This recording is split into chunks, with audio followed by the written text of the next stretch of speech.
All right, we're going to talk about show, don't tell.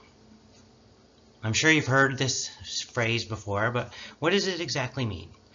Well, showing is one of the most useful writing techniques you can use to allow the reader to really become immersed in your writing.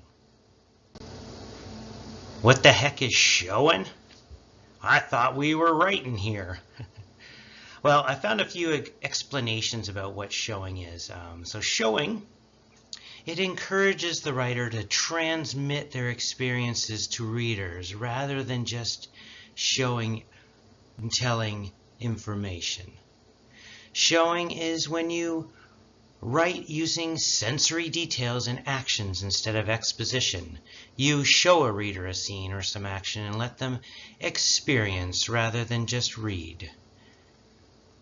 That clears things up, right? You just transmit your experiences. What the? All right. Maybe if we go through some examples of showing instead of telling, it will make these vague explanations make sense. So, a tell is just when you tell something, like the room is cold. Just a fact. The room is cold. A show is when you give an example of or something that's happening to show that it's cold. Like, for example, instead of saying the room is cold, you could say that the curtain moved from a gust of wind coming in through a crack in the window, depositing flakes of snow on the windowsill. Or the characters zipped up their hoodie.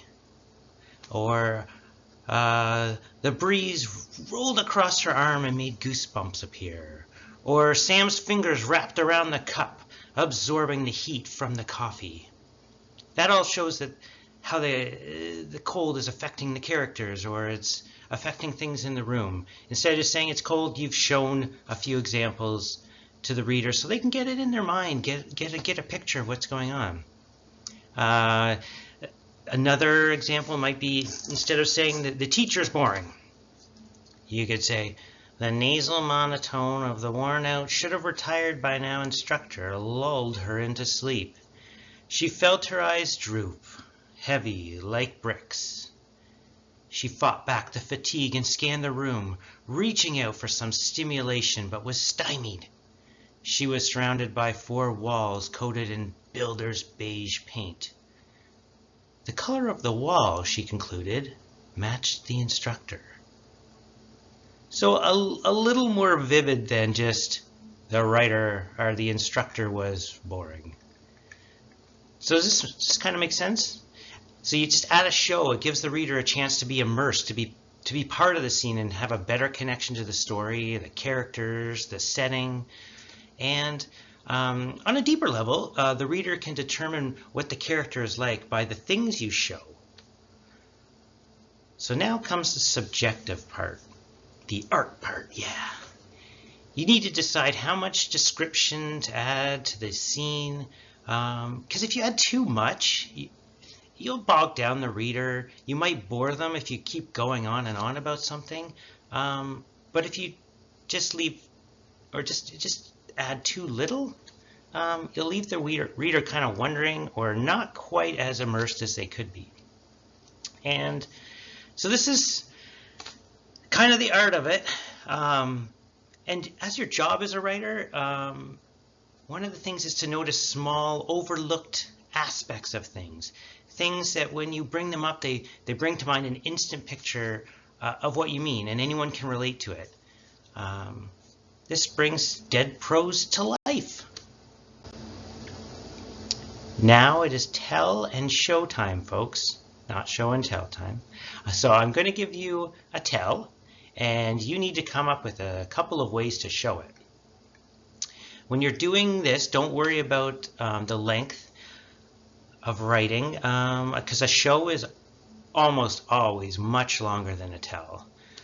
So a good tip is to try and use multiple senses when you're doing a show. So not just what things look like, but maybe taste, hearing, smells, textures.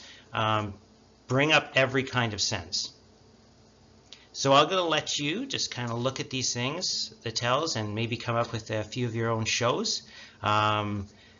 He was shy, simple tell, and there's many ways you could show he's shy. Maybe he's not making eye contact with people, hanging out in the corner, stuff like that. So yeah, I'll just let you go through these and we'll move on to the next slide in a minute.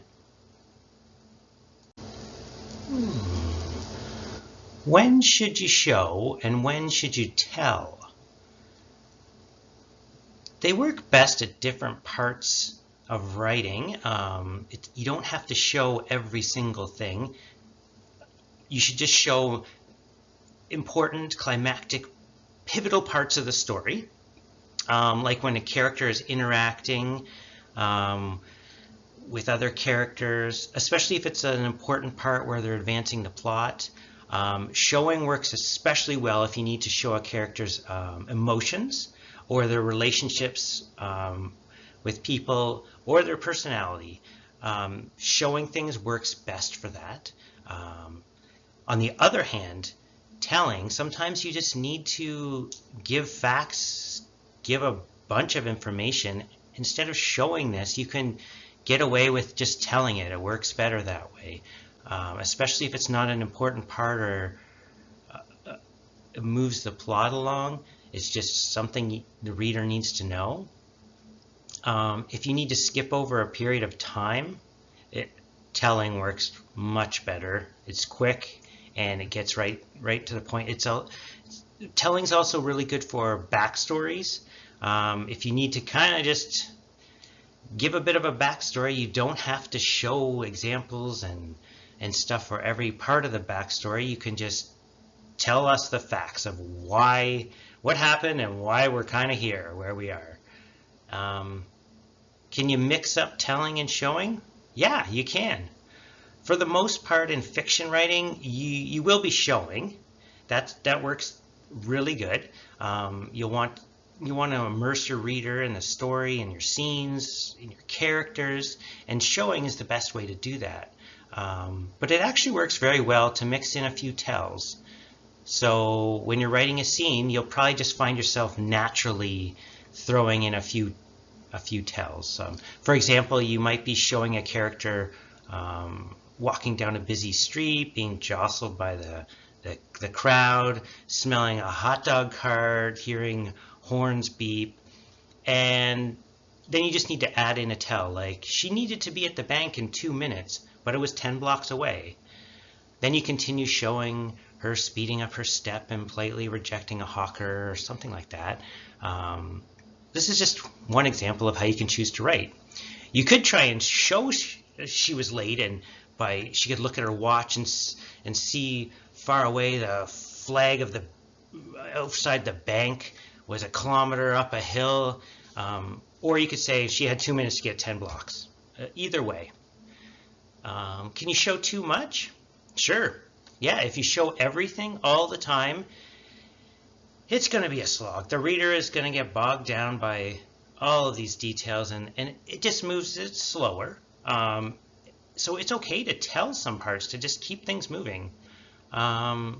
Show and tell, don't tell is not a hard and fast rule. It's another one of those guidelines and tools you should use when writing. But it's the art of it. You get to choose what you think works best. So just try out different things again and see what works for you, what works for your story, what works for your scene, what works for each paragraph. That's all.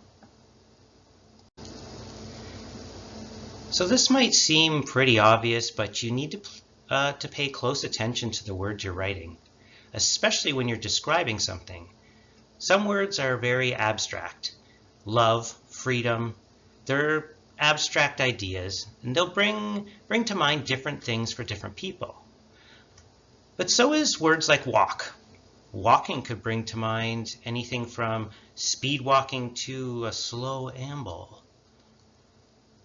Concrete words are something very specific. So instead of writing walk, you could write shuffled. That will be interpreted by everyone the same kind of way.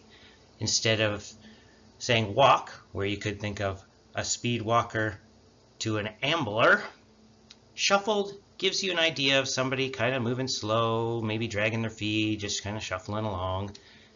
So you can think of words as being kind of on a scale, right? You have your abstract words at the top and your concrete words on the bottom, kind of like the flag there in the picture on the side. So I'm just going to throw out some quick examples here. I mentioned walk. Walk is very abstract because it might bring to mind slightly different ideas in everyone's head. Shuffled, more of a concrete word. It brings up the same idea in everyone's mind. What if I said something like dog? Would you think dog is abstract or concrete? Well, a dog. It's a dog. Come on, it has 4 legs. It makes a woof noise, right? But if you actually think about it, would we all have a similar image in our mind? No, not really. Somebody might think of a little chihuahua, and somebody would be thinking of a big old husky, right? So this is kind of an example where if I said something like, there was a white, scruffy, 3-legged Jack Russell Terrier with one eye whimpering on the sidewalk, coated in layers of mud. That's very concrete, isn't it? It's a pretty sad example, but a very concrete description. I'm sure we'll all have the exact same image in our mind with that, right? Instead of just saying, there was a dog. So you need to decide where to place your details. Most of the time you want to be as concrete as you can, because concrete word choice it's important with especially things like adverbs or descriptors. Being more specific can make your writing more concrete. Instead of saying he was mad, that's kind of vague, abstract. He could say he's irate. It brings to mind something that we'd all kind of think about the same way. And instead of saying she fell, you could say she stumbled. It's just more detailed and works better in most situations.